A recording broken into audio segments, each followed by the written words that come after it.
नमस्कार विद्यार्थी मित्रांनो, सर्वांचे वेलकम आहे आपल्या यूट्यूब चॅनलवरती. आणि नेहमीप्रमाणेच आपण क्वेश्चन ॲनालिसिस सिरीजमधला आजचा हा 38वा पार्ट घेऊन आलेलो आहे. तर बघा, यामध्ये आपण खूप सारे असे क्वेश्चन घेतलेले आहे जे की तुमच्या एक्झामसाठी खूप महत्त्वपूर्ण राहणार आहेत. आणि खूप साऱ्या तुमच्या पॉझिटिव्ह देखील कमेंट्स येत आहेत, जे की मलाही खूप छान वाटतं तुमच्या कमेंट्स वाचून आणि बऱ्यापैकी तुम्हाला रिप्लाय देत असते मी. तर बघा, आता आजच्या क्वेश्चनमध्ये पहिला क्वेश्चन आहे, भारताची अर्थव्यवस्था सध्या जगात कितव्या क्रमांकाची अर्थव्यवस्था आहे? तर याचं करेक्ट आन्सर आहे 4 नंबर, म्हणजेच डी ऑप्शन. 5व्या क्रमांकाची अर्थव्यवस्था आपली भारतीय अर्थव्यवस्था आहे. तर मग आता पहिल्या क्रमांकाची कोणती, दुसऱ्या क्रमांकाची कोणती हे पण आपल्याला माहिती असणं गरजेचं आहे. कारण इथं कितव्या क्रमांकाची अर्थव्यवस्था, भारताची अर्थव्यवस्था कितव्या क्रमांकाची आहे असा क्वेश्चन विचारला आहे. परंतु जगात टॉपला कोणती अर्थव्यवस्था आहे असा क्वेश्चन येऊ शकतो, किंवा सिक्वेन्स लावा असाही क्वेश्चन येऊ शकतो. म्हणूनच आपण तर क्वेश्चन ॲनालिसिस चालू केलेली आहे, जेणेकरून आपण क्वेश्चन कोणत्या अँगलने विचारला आहे आणि त्याच्या चारही बाजूचा आपल्याला स्टडी करायचा आहे. तर बघा, आता पहिली अर्थव्यवस्था आहे USA ची, तसंच दुसरी आहे चीनची, आणि तिसरी आहे जपान, तसंच चौथी आहे जर्मनी. आणि 5व्या क्रमांकाची कोणती, तर ती आहे आपली म्हणजे भारताची. तर अशा प्रकारे ही इन्फॉर्मेशन तुम्ही तुमच्या नोटबुकवर लिहून ठेवू शकता, जेणेकरून तुम्हाला लास्ट रीडिंगमध्ये याचा फायदा होणार आहे नक्कीच. तर बघा, आता पुढचा क्वेश्चन आहे जागतिक महिला दिन 2024ची थीम काय आहे? तर जागतिक महिला दिन 2024ची थीम अत्यंत इम्पॉर्टंट क्वेश्चन आहे. तर ती आहे इन्स्पायर इन्क्लुजन, म्हणजेच 1 नंबरचं ऑप्शन आपलं करेक्ट आहे. थीम खूपदा विचारलेली आहे, म्हणून अशा प्रकारे आपण इथं क्वेश्चन कव्हर केलेला आहे. तर आता बघा, पुढचा क्वेश्चन आहे. आणि दुसरी गोष्ट म्हणजे जागतिक महिला दिन कधी सेलिब्रेट केला जातो? तर तो 8 मार्चला सेलिब्रेट केला जातो. 8 मार्चला सेलिब्रेट केला जातो. तर पुढचा क्वेश्चन आहे, केरळ सरकारने कोणत्या नावाने आपला OTT प्लॅटफॉर्म सुरू केला आहे? तर याचं करेक्ट आन्सर आहे सी स्पेस, म्हणजेच डी ऑप्शन आपलं करेक्ट आहे. सी स्पेस या नावाने OTT प्लॅटफॉर्म सुरू केलेला आहे केरळने. आणि OTT प्लॅटफॉर्म म्हणजे काय? Over the top platform.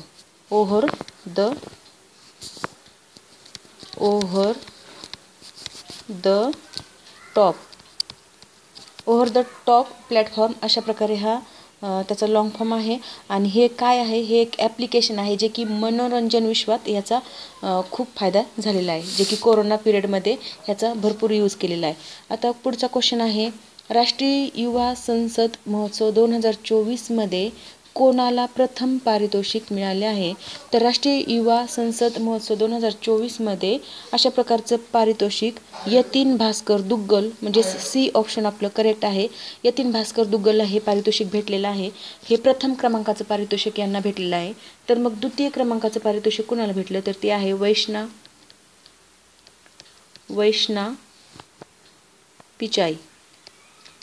Vaishna Pichai हिला द्वितीय क्रमांकाचं पारितोषिक भेटलेलं आहे. तसंच तृतीय क्रमांकाचं पारितोषिक भेटलेलं आहे कनिष्क शर्मा यांना हे तृतीय क्रमांकाचं पारितोषिक भेटलेलं आहे. आणि कनिष्क शर्मा हे राजस्थानचे आहेत. तसंच वैष्णा पिचाई ही तमिळनाडूचे आहे. आणि यतीन भास्कर दुग्गल जे आहेत प्रथम पारितोषिक मिळणारे हे हरियाणाचे आहेत. हरियाणा. असं पण प्रश्न येऊ शकतो, राष्ट्रीय युवा संसद महोत्सव 2024मध्ये प्रथम पारितोषिक मिळणारी व्यक्ती कोणत्या राज्याची आहे? तर ती हरियाणा असं त्याचं ॲन्सर असणार आहे. म्हणजेच आपल्याला चारही बाजूने जो विचार करतोय तो हा अशा प्रकारे विचार करत आहोत आपण. तर बघा, आता पुढचा क्वेश्चन आहे, महाराष्ट्र शासनाकडून महिला दिनाच्या दिवशी कितवे महिला धोरण जाहीर करण्यात येणार आहे? तर अशा प्रकारे हे 4थं महिला धोरण असणार आहे. आणि पहिलं महिला धोरण कधी होतं? तर ते 1994ला हे पहिलं महिला धोरण जाहीर केलं होतं महाराष्ट्र गव्हर्नमेंटने. तर नेक्स्ट क्वेश्चन आहे, तिरुअनंतपुरम येथील देशातील पहिल्या डॅश डॅश या शिक्षिकेची निर्मिती करण्यात आली आहे, तिचे नाव काय? आता तिरुअनंतपुरम येथील पहिली इंटेलिजन्स म्हणजे रोबोटिक जे टीचर आहे तिचं सुरुवात केलेली आहे. तिचं नाव आहे इरिस, म्हणजे सी ऑप्शन आपलं करेक्ट आहे, जी की रोबोट आहे परंतु ती टीचर आहे. पुढचा क्वेश्चन आहे, देशातील सर्वात खोल मेट्रो स्टेशन कोणत्या राज्यात बांधण्यात आले आहे? तर अशा प्रकारचं हे रेल्वे स्टेशन पश्चिम बंगाल या राज्यात बांधण्यात आलेलं आहे आणि ते कसं आहे सर्वात खोल मेट्रो स्टेशन आहे. परंतु आपल्या देशातलं म्हणजे इंडियातलं पहिलं मेट्रो रेल्वे कुठे धावली होती? तर पहिली सर्वात प्रथम मेट्रो कोलकाता येथे धावली होती. कोलकाता. तर बघा आता पुढचा क्वेश्चन आहे आपला, ICCने जाहीर केलेल्या कसोटी क्रिकेट फलंदाजाच्या क्रमवारीत कोणता खेळाडू प्रथम स्थानावर आहे? तर ह्याचं करेक्ट आन्सर आहे 4 नंबरचा ऑप्शन केन विल्यमसन हा प्रथम स्थानावर आहे. नेक्स्ट क्वेश्चन आहे, कोणत्या उद्योग समूहाने गुजरातमधील जामनगर येथे वनतारा हे वन्य प्राण्यांचे भव्य बचाव व पुनर्वसन केंद्र उभारले आहे? तर याचं करेक्ट आन्सर आहे 1 नंबरचा ऑप्शन रिलायन्स. क्वेश्चन आहे, केई पनायोर हा नवीन जिल्हा कोणत्या राज्याने घोषित केला आहे? तर अशा प्रकारचा जिल्हा अरुणाचल प्रदेशने घोषित केलेला आहे. म्हणजेच 2 नंबरचं ऑप्शन आपलं करेक्ट आहे. पुढचा क्वेश्चन आहे, भारतात राष्ट्रीय जनऔषधी दिन कधी साजरा करण्यात येतो? तर भारतात राष्ट्रीय जनऔषधी दिन हा 7 मार्चला साजरा केला जातो. म्हणजेच पहिलंच ऑप्शन आपलं करेक्ट आहे. असा क्वेश्चन आहे, भारतातील पहिले अणुविद्युत केंद्र डॅश डॅश येथे सुरू झाले?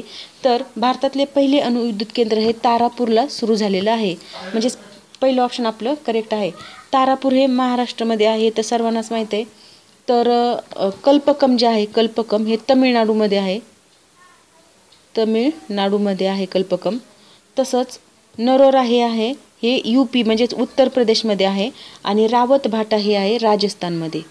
राजस्थान हे सगळे कसे अणुविद्युत केंद्रच आहेत, परंतु भारतातलं पहिलं अणुविद्युत केंद्र आपल्या महाराष्ट्रामध्ये आहे तारापूर येथे. नेक्स्ट क्वेश्चन आहे, मुंबई बंदरावरील ताण कमी करण्यासाठी विकसित करण्यात आलेले बंदर कोणते? तर ह्याचं करेक्ट आन्सर आहे न्हावा शेवा हे बंदर आहे. पुढचा क्वेश्चन पाहूया, खालीलपैकी कोणते राष्ट्रीय उद्यान नाही? तर मेळघाट हे राष्ट्रीय उद्यान नाही. म्हणजेच 2 नंबरचं ऑप्शन आपलं करेक्ट आहे. तर संजय गांधी नॅशनल पार्क, नवेगाव हे राष्ट्रीय उद्यान आहे आणि ताडोबा देखील हे राष्ट्रीय उद्यान आहे. तर संजय गांधी नॅशनल पार्क जो आहे तर तो कुठे आहे? तर तो आहे बोरिवली. तसंच मेळघाट हे काय अभयारण्य आहे. नॅशनल पार्कमध्ये आणि अभयारण्यामध्ये फरक आहे. तर हे मेळघाट हे अभयारण्य आहे. अभयारण्य. आणि हे कुठे आहे मेळघाट? हे आहे अमरावतीला. अमरावती. तसंच नवेगाव हे नॅशनल पार्क कुठे? हे आहे गोंदियाला. गोंदिया. आणि ताडोबा नॅशनल पार्क जे आहे ते चंद्रपूरमध्ये आहे. चंद्रपूर. बघा इथे हे जिल्ह्यांची नावं जी सांगितलेले आहेत तर ते तुम्हाला जोड्या विचारल्या जाऊ शकतात किंवा ताडोबा नॅशनल पार्क कोणत्या जिल्ह्यात आहे किंवा नवेगाव नॅशनल पार्क कोणत्या जिल्ह्यात आहे किंवा अशाच प्रकारे एखादा ऑप्शन चेंज करून इथे मेळघाटच्या ऐवजी दुसरं अभयारण्याचं नाव टाकलं जाईल आणि खालीलपैकी राष्ट्रीय उद्यान कोणतं नाही असा क्वेश्चन विचारला जाईल. त्यामुळे आपण हे सर्व माहिती लिहून ठेवलेली बरी किंवा तुम्ही वारंवार त्याला रीड करताल त्यासाठी तुम्ही लिहून ठेवलेली बरी राहील. तर पुढचा क्वेश्चन आहे, ई जीवनसत्वाच्या अभावी कोणता आजार होतो? तर ई जीवनसत्वाच्या अभावाने वांझेपणा हा आजार होतो. तसंच पेलाग्रा हा आजार जो आहे तो व्हिटॅमिन बीच्या अभावामुळे होतो. व्हिटॅमिन बी. तसंच स्कर्वी हा आजार व्हिटॅमिन सीच्या अभावामुळे होतो. आणि बेरी हा जो आजार आहे तर हा आजार व्हिटॅमिन बीच्या अभावामुळे होतो. बघा इथं तुम्ही म्हणता व्हिटॅमिन बी इथे पण आले आणि व्हिटॅमिन बी इथे पण आले. बेरी हा आजार व्हिटॅमिन बीच्या अभावामुळे होतो. परंतु आपण पाठीमागच्या व्हिडिओमध्ये व्हिटॅमिन बीचे जे प्रकार पाहिले होते त्याच्यामध्ये व्हिटॅमिन B3 जे आहे नायसिन नाव आहे त्याचं तर B3च्या अभावामुळे हा पेलाग्रा आजार होतो. तर आता पुढचा क्वेश्चन आहे, शेवटचे व्हॉइसरॉय आणि स्वतंत्र भारताचे पहिले गव्हर्नर जनरल कोण? तर ह्याचं करेक्ट आन्सर आहे 2nd नंबरचं पर्याय बरोबर आहे लॉर्ड माउंटबॅटन. तर लॉर्ड माउंटबॅटन हे शेवटचे व्हॉइसरॉय पण होते आणि स्वतंत्र भारताचे पहिले गव्हर्नर जनरल पण होते. तर लॉर्ड डलहौसीबद्दल काय माहिती पाहिजे आपल्याला? तर ते आहेत लॉर्ड डलहौसी जे आहेत तर यांनी डॉक्ट्रिन ऑफ लॅप्स म्हणजेच खालसा करण्याचे जे तत्व होतं ते त्यांनी यूज केलं होतं. म्हणजे संस्थानं ते खालसा करायचे वेगवेगळ्या कारणाने. तसंच लॉर्ड कर्झन जे आहेत हे बंगालची फाळणी जेव्हा झाली होती 1905 साली तेव्हा लॉर्ड कर्झन हे व्हॉइसरॉय होते. तसंच लॉर्ड कॅनिंग जे आहेत तर लॉर्ड कॅनिंग हे भारताचा पहिला व्हॉइसरॉय आहेत. भारताचे पहिले व्हॉइसरॉय. आता पुढचा क्वेश्चन काय आहे, हॉकी खेळामध्ये डॅश डॅश खेळाडूंचा समावेश असतो. तर हॉकी खेळाडूमध्ये एकूण 11 खेळाडूंचा समावेश असतो. म्हणजे सेकंड ऑप्शन आपलं करेक्ट आहे. नेक्स्ट क्वेश्चन आहे 2011च्या जनगणनेनुसार भारताच्या लोकसंख्येत महाराष्ट्राचा कितवा क्रमांक लागतो? तर 2011च्या जनगणनेनुसार भारतात महाराष्ट्राचा दुसरा क्रमांक लागतो आणि पहिला क्रमांक लागलेला आहे UP म्हणजेच उत्तर प्रदेशचा पहिला क्रमांक लागलेला आहे. नेक्स्ट क्वेश्चन आहे सातवाहन वंशाचा सर्वात मोठा शासक कोण होता? तर सातवाहन वंशाचा सर्वात मोठा शासक होता गौतमीपुत्र सातकर्णी, जे की 4 नंबरचं ऑप्शन आपलं करेक्ट आहे. गौतमीपुत्र सातकर्णी हा सर्वात मोठा शासक असून तर हा विक्रमादित्य सेकंड कोण होता? तर हा विक्रमादित्य सेकंड चालुक्य घराणं जे होतं किंवा चालुक्यचा हा राजा होता. तसाच हर्षवर्धन जो आहे हा पुष्याभूती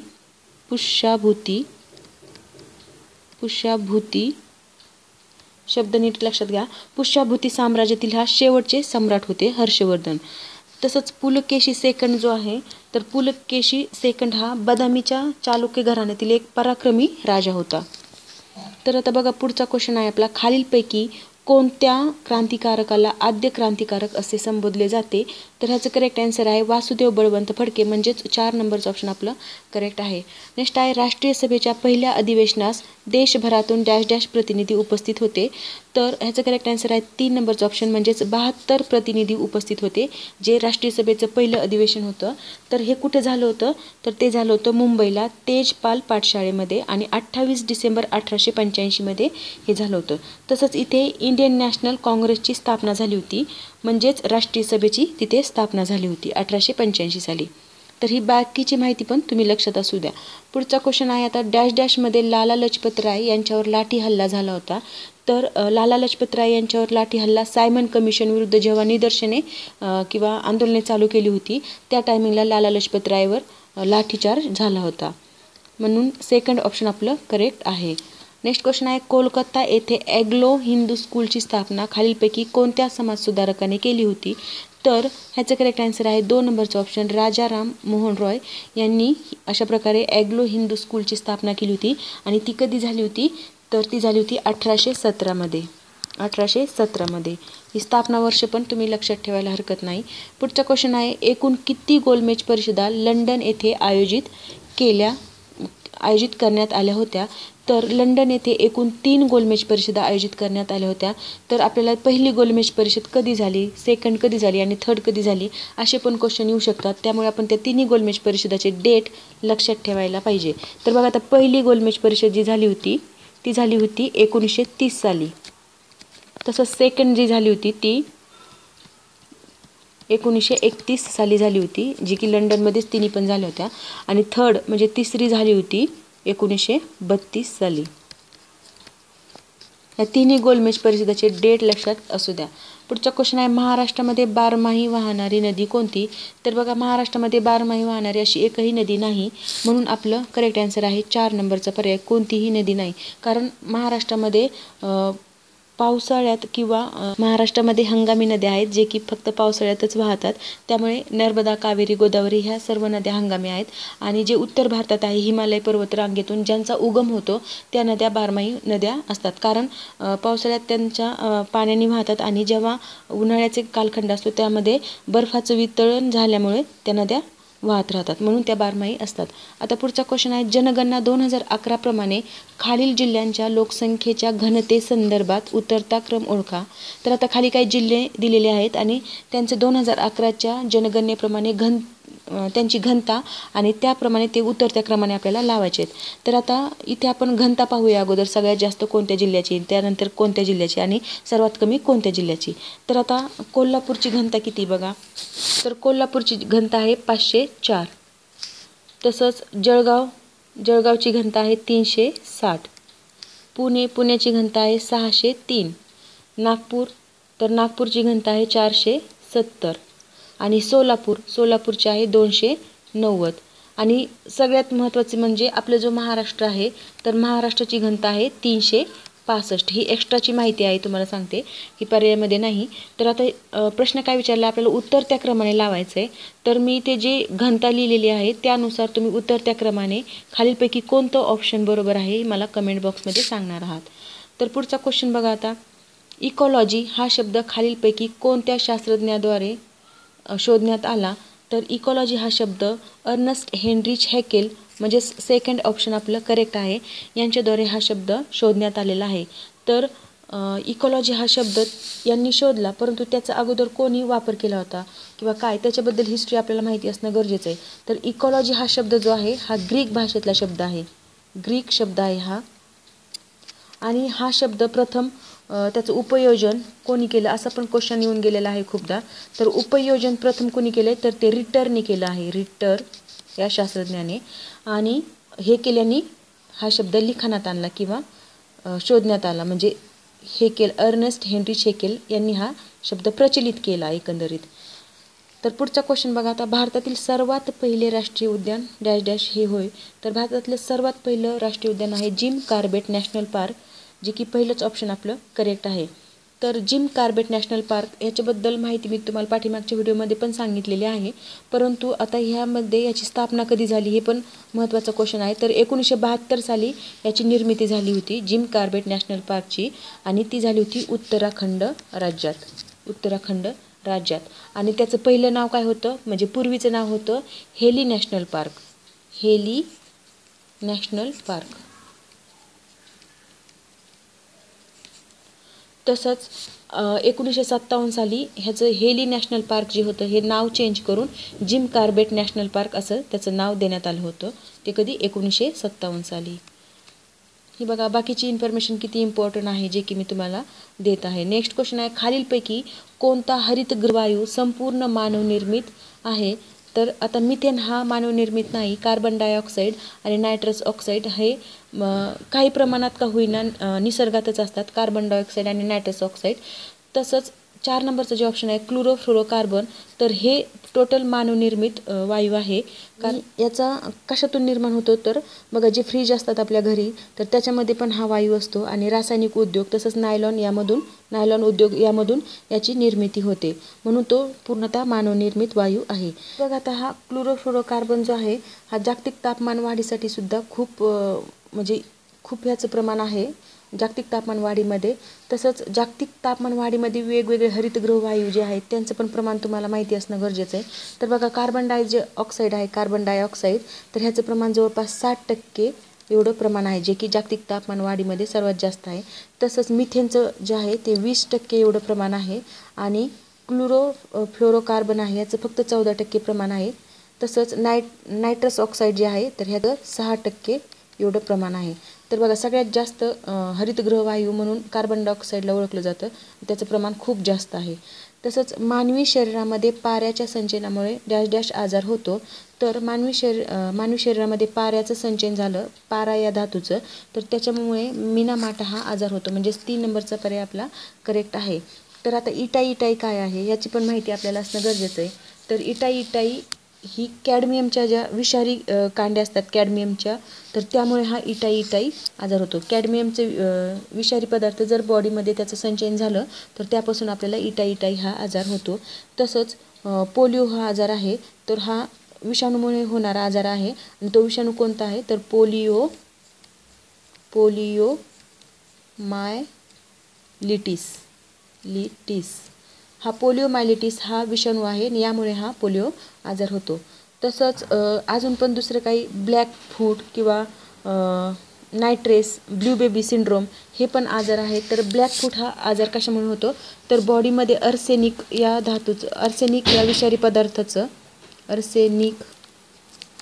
विषारी पदार्थाचं संचयन जर आपल्या बॉडीमध्ये झालं तर त्यामुळे ब्लॅक फूट हा आजार होतो, ब्लॅक फूट. तसंच